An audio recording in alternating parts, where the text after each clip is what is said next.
About it.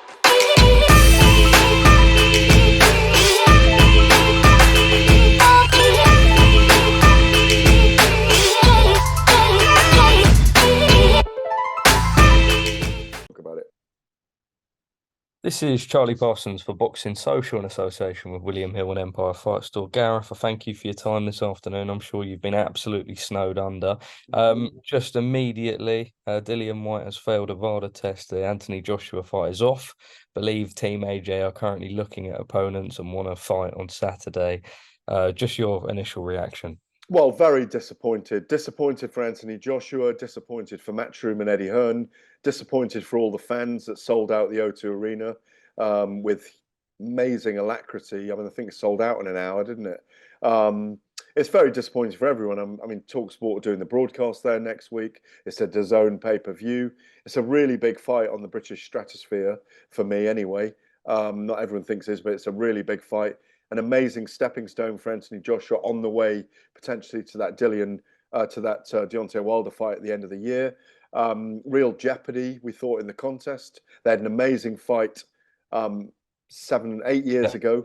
And 7 rounds of hell, and now it's gone. Whether these two will ever fight again, it remains to be seen. As you say, an adverse analytical finding. Interestingly, as well, of course, in that statement from Matchroom, that it was a VADA test, but the Association of Boxing Commissions were informed. One, the American commissions, that's interesting. The Boxing Board of Control and the promoters. They've pulled the fight immediately. There's been no statement from Dillian Whyte and his team. We don't know what that adverse analytical finding is yet. So I won't speculate on what that is or how it could be, but obviously it's something that's precluded the fight from going ahead. But you just wonder where Anthony Joshua's feeling right now. Potentially, there's a ton of heavyweights on that card. Dempsey McKean, Flip Hrgovic. Dempsey McKean's ranked in the top 15. Flip Hrgovic is the IBF mandatory. Whether that's too risky a fight now for Anthony Joshua, it'd be a bloody good fight. One that we'd get excited about. Derek Chisora, I think they're too close to fight each other. Gerald Washington's on the card as well. People say, oh, Joshua will knock him out easily. Dempsey McKean or Flip Hrgovic are the obvious ones for me. Johnny Fisher's too young. He'd be champing at the bit to get in there, wouldn't he? Anyway, but no, he can't go in there. That wouldn't be the right fight. But I hope they rescue the event. But it's just disappointing, you know. It's. I'm happy on one front that the fight's been pulled and that there isn't us going into this fight under a big cloud as we did with Ben and Eubank. Weirdly, we're about to go to Outernet again on Monday, which seems to I know. curse, isn't it? It is cursed. Maybe it's cursed, but yeah, very, very disappointed to hear this. And obviously, you know, I'm about to go and do Fight Night on TalkSport tonight for 3 hours. We've got Isaac Chamberlain coming in as well. Obviously, he's from Miguel's gym in Brixton, where Dillian Whyte was training at one point. So it'll be interesting to talk to him. I don't know if he's spoken to Dillian Whyte today, but they're very quiet at the moment. I hope they put out a statement later. But it's just very, very disappointing. It just throws everything up in the air. I know. All the cats are up in the air right now, aren't they? Boxing was in a sort of, it felt like a real feel-good era. We know that AJ had sort of faced bits of inactivity, and obviously he had the fight in April. Quite a quick turnaround for all good. They went in with quite a credible opponent. They were quite serious about getting back on track before Wilder.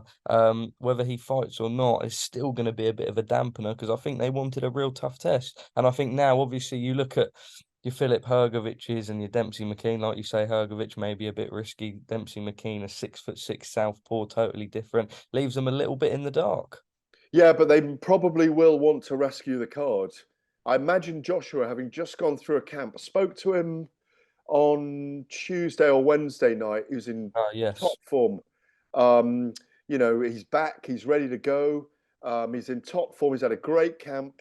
So much to prove. Wants to find his way through things.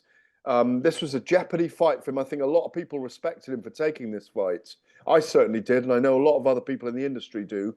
So it's disappointing that he's not going to get the test he wanted now, and he was preparing. You spoke to him on the media day when he was in London back in July.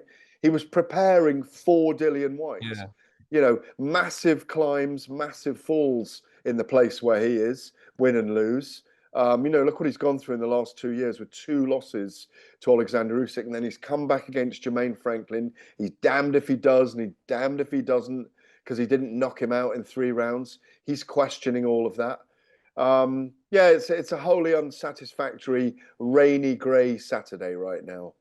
Just finally, and that it is exactly, and this news does not help that anymore. I am hearing bits and bobs that Gerald Washington could be the opponent. We believe he's flown in or on the verge of flying in. He's international. Is probably not great, but how does that go down as a sell as a whole if Gerald Washington's the person who saves the bill? Well, I mean, he's half retired. He hasn't been that active. I think it's better than having no fight at all for Anthony Joshua. As I say, I mean, he was the opponent for Derek Chisora originally, wasn't he? Yeah. That fight's been announced maybe only a week ago, wasn't it, on the card? I can't see it being Chisora. There'll be too many oohs and ahs if it's Chisora.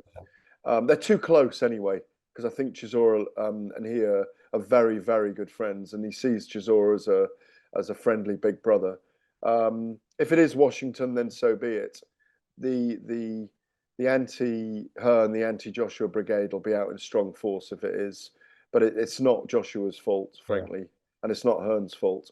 It's obviously down to this adverse analytical finding from VADA.